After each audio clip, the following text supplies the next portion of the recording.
Hello everyone, my name is Shelby Milodrowski. Today I will be talking about animal physical therapy and the two paths someone can take in order to become one. Along with the two options, I will briefly introduce what an animal physical therapist is, compare the two options, and give examples on how each option would handle a specific health-related issue. What is animal physical therapy? Animal physical therapists provide rehabilitative care to animals who have had surgery, been injured, or suffered from chronic pain. To treat these animals, they typically use non-invasive treatments. They perform physical, neurological, and orthopedic exams to determine the possible treatment plans for the animal. When it comes to work environment, they typically work in an animal rehabilitation center or veterinary offices that are equipped with the appropriate equipment. A little side note, this profession is very new and is becoming widely popular across the United States. Now, the two paths a person can choose to take is to become a physical therapist or a veterinarian. There are differences between these professions, but they both will allow you to reach the same end result. When it comes to treatment options for physical therapists, according to the U.S. Bureau of Labor Statistics Occupation Outlook Handbook, they utilize exercises, stretches, hands-on therapy, and equipment such as canes, crutches, wheelchairs, and walkers. Their main goal is to help patients maintain and improve their mobility. However, the disadvantage to taking this path is that physical therapy school is human anatomy based.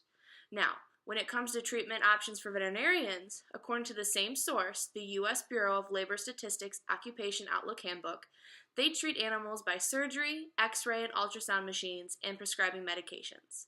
Their goal is to treat and dress wounds, perform surgery, and test for and vaccinate against disease. Veterinarian school is based on treating animals, so they have the advantage with already possessing the knowledge of animal anatomy and behavior. My treatment example in the veterinary world is arthritis. Arthritis is a fairly common disease that affects older as well as younger animals.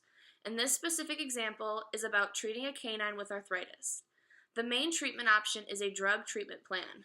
Within this scope, it includes foods containing necessary supplements, over-the-counter medication, veterinarian prescribed medication, or any combination thereof. Other treatment options could include special diets with supplements and then exercise. My treatment example for a physical therapist is also arthritis. Physical therapists use different techniques to help relieve the pain of the patient and restore and maintain mobility.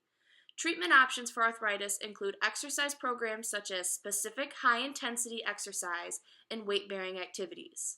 In order to focus on proper mechanics and control, they may utilize squatting, lifting, and carrying objects with no difficulty or minimal pain.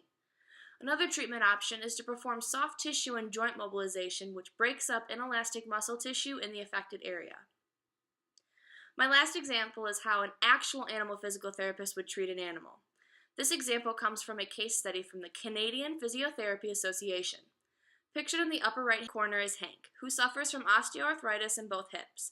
Initially, he had problems using stairs, was very roached through his spine, couldn't put both back legs flat on the ground, suffered from spasms, and other related symptoms.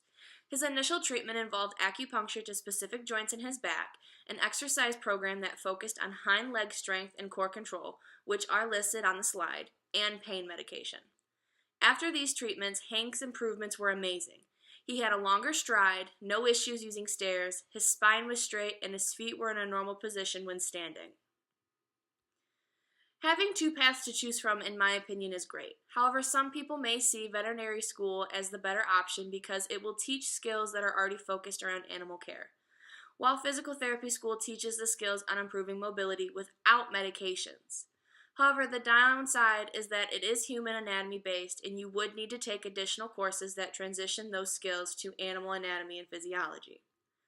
Now, as you can see from the different treatment examples between a physical therapist and a veterinarian, an animal physical therapist does utilize treatments from both professions.